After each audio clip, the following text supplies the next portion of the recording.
고발 사주 의혹을 수사하고 있는 고위공직자범죄수사처가 사건의 핵심 인물인 손준성 대구고검 검사를 어제 소환해 밤늦게까지 13시간 동안 조사했습니다.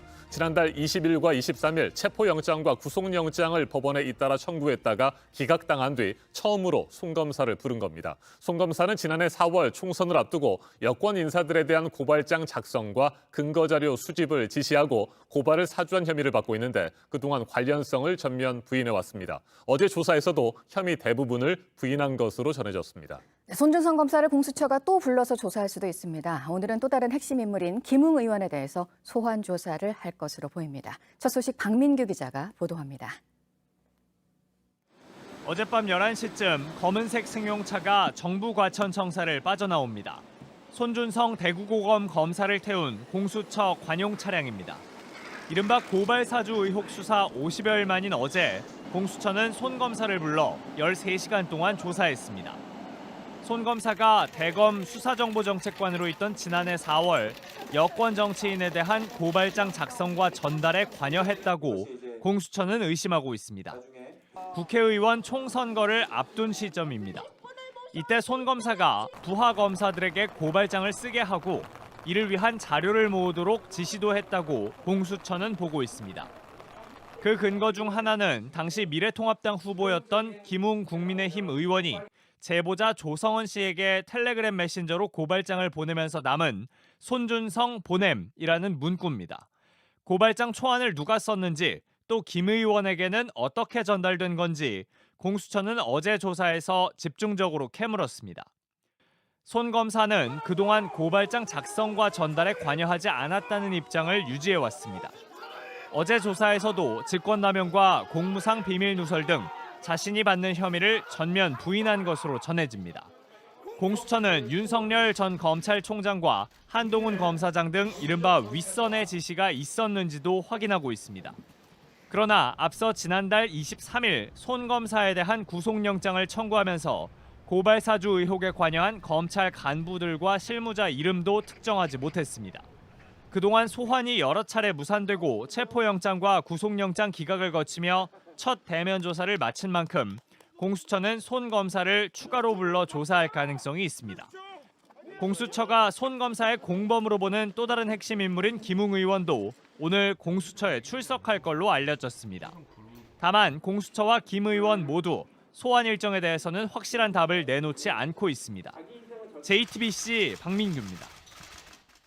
인천국제공항 세관은 국제 우편을 통해 들어오는 마약 등의 밀반입을 막아내는 최후의 보루입니다. 세관이 뚫리면 마약과 가짜 상품 등이 무방비 상태로 시중에 유통되고 그 피해는 걷잡을 수 없이 커집니다. 그만큼 세관 직원들의 책임이 막중한데 눈으로 보고도 쉽게 믿을 수 없는 큰 구멍이 발견됐습니다. 수많은 국제 우편물이 운반기를 통해 스쳐 지나가는 동안 휴대전화로 게임을 하거나 동영상을 보고 잡담을 하는 세관 직원들의 모습이 포착됐습니다.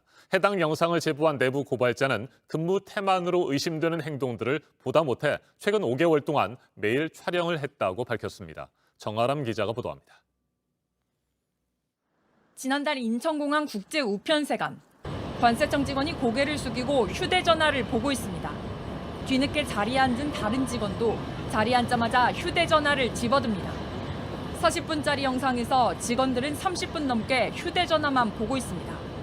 컨베이어 벨트의 우편물을 보는 시간은 5분이 채 되지 않습니다.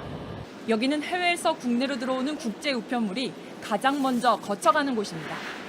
직원들은 우편물을 만져보거나 뜯어보고 탐지견을 이용해 마약이나 짝퉁 등을 걸러내야 합니다. 하지만 직원들이 휴대전화만 보는 사이 컨베이어 벨트 위로 수많은 우편물이 그냥 지나갔습니다. 국제 우편물이 다음으로 거쳐가는 엑스레이 검사실도 상황은 비슷합니다. 관세청 직원이 엑스레이 화면이 아닌 휴대전화만 쳐다보고 있습니다. 휴대전화로 카카오톡을 하거나 게임이나 주식을 하고 블루투스 이어폰까지 끼고 유튜브를 봅니다. 그러는 사이 또다시 수많은 우편물이 컨베이어 벨트 위를 지나갑니다. 이렇게 검색대를 통과한 우편물은 곧바로 국내 곳곳으로 배달됩니다. 관세청 근무체계에 따르면 근무 시간과 쉬는 시간은 따로 정해져 있습니다. 처음에는 좀 놀랐죠, 많이. 근데 그 다음날도 또 똑같고 그 다음날도 계속되니까 그냥 무뎌진 것 같아요. 처음에는 이렇게 허술하게 봐도 되나 싶을 정도로 그냥 놀이터였어요, 거기는. A씨는 지난 6월부터 10월까지 5개월 동안 국제우편세관 직원들의 근무 실태를 매일 동영상으로 촬영했습니다. 이렇게 모은 30분 안팎 동영상이 300여 개, 총 150시간 분량입니다. 영상에는 관세청 직원들이 근무 시간에 휴대전화를 보거나 모여서 잡담하고 조는 모습이 생생하게 담겨 있습니다. 모든 직원이 다 이렇기 때문에 저는 그냥 지나갈 수 없더라고요. 그래서 조금씩 촬영을 하다가 계속 촬영을 하게 됐죠. 좀 언론에 보도돼서 이게 정말 잘못된 거라고 좀 알아줬으면. 인천공항 국제우편세관은 최근 마약 밀반입 시도가 늘어 관심이 집중된 곳입니다. 코로나19로 해외 이동이 어려워지자 국제우편이나 특송화물로 마약을 밀수하려는 사례가 많이 늘어난 겁니다. 현장에서 관세청 직원들이 좀 더 성실하게 근무해서 적발을 많이 하기 위해서는 근무평가 시스템이 좀 도입돼야 되고요. 잘못했을 때는 좀 징계하는 그런 것도 좀 필요하다고. 이에 대해 관세청은 사실관계를 파악 중이며 근무 태반으로 판명되는 경우 이에 상응하는 조치를 취할 예정이라며 앞으로 유사한 상황이 발생하지 않도록 만전을 기하겠다고 밝혔습니다. JTBC 정아람입니다. 인천국제공항에서 세관 직원들이나 엑스레이 검사기만큼 중요한 역할을 하는 게 또 있죠. 바로 마약 탐지견입니다. 수시로 운반기 주변을 오가면서 마약을 찾아야 하는데 제보 영상 속의 탐지견은 주로 끈에 묶인 채 바닥에 멍하니 앉아 있었습니다. 계속해서 정아람 기자입니다. 컨베이어 벨트 아래 까만 개가 앉아 있습니다. 인천공항 국제우편 세관에서 일하는 마약 탐지견입니다. 세관 직원이 휴대전화를 보는 동안 탐지견은 아무것도 못하고 앉아 있습니다. 가끔 고개를 돌려 지나가는 사람을 구경하는 게 할 수 있는 전부입니다. 50분짜리 영상 내내 같은 장면입니다. 또 다른 영상에 찍힌 하얀 탐지견도 줄에 묶여 바닥에 앉아 있습니다. 이 탐지견 역시 30분짜리 영상에서 같은 모습입니다. 운용 지침에는 20에서 30분이라고 잠깐씩 쉬도록 돼 있는데 제보 영상에는 30분에서 50분간 앉아 있는 모습이 담긴 겁니다. 탐지견들이 아무것도 안 하고 시간을 때우고 그냥 멍 때리는 걸 보니까 탐지견이 안타깝고 좀 불쌍하게. 관세청은 그간 탐지견의 활약상을 자주 홍보해왔습니다.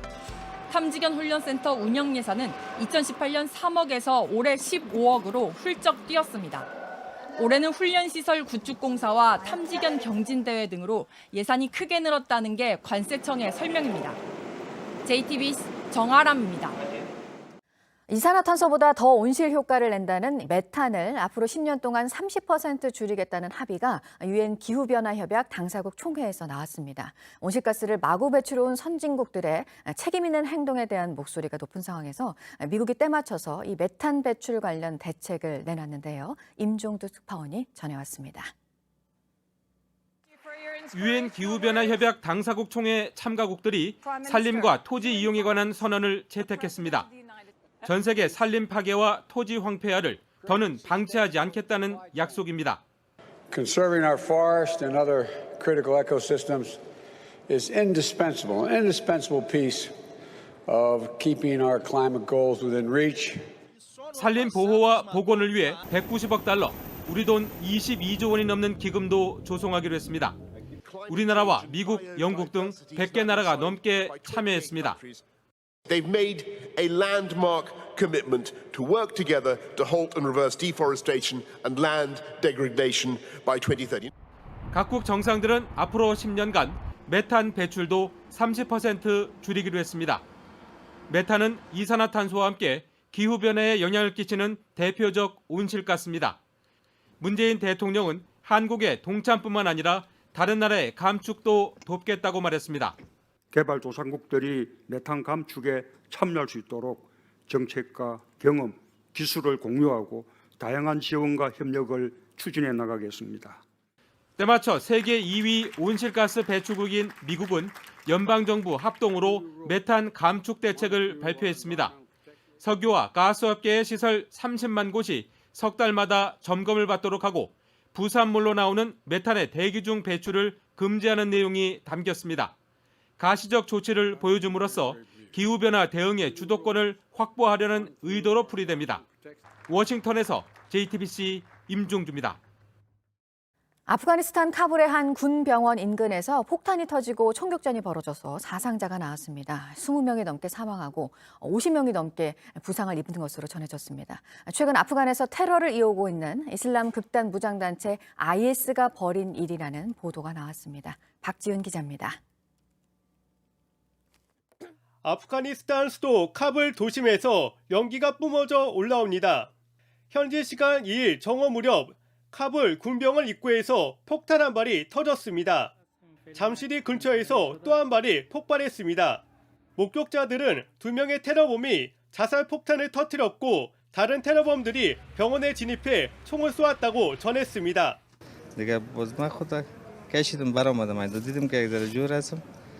کشیدم برآمدم دیگه بسیار قوی بود یعنی تو بازنطوری دوم بیخی قوی بود. 이 병원은 아프가니스탄에서 가장 큰 군인 병원으로 400여 개의 병상을 갖추고 있습니다. 탈레반 대변인은 총격전을 벌인 탈레반 보안군이 테러범 4명을 사살하고 5명을 체포했다고 밝혔습니다. 로이터 통신은 지금까지 최소 25명이 숨지고 10명 이상이 다쳤다고 전했습니다. 현재 국영 매체는 이슬람 극단주의 무장단체 IS가 배후라고 보도했습니다. IS의 아프간 지부격인 ISK는 지난 8월 카불 국제공항에서 자폭 테러를 벌여 약 180명이 희생되었습니다. 지난달 8일과 15일에는 각각 아프가니스탄 북부와 남부에 있는 이슬람 사원에서 테러를 감행해 100명 이상이 사망했습니다. ISK는 미국과 평화협상을 벌인 점을 지적하며 탈레반과 심하게 대립하고 있습니다. JTBC 박지윤입니다.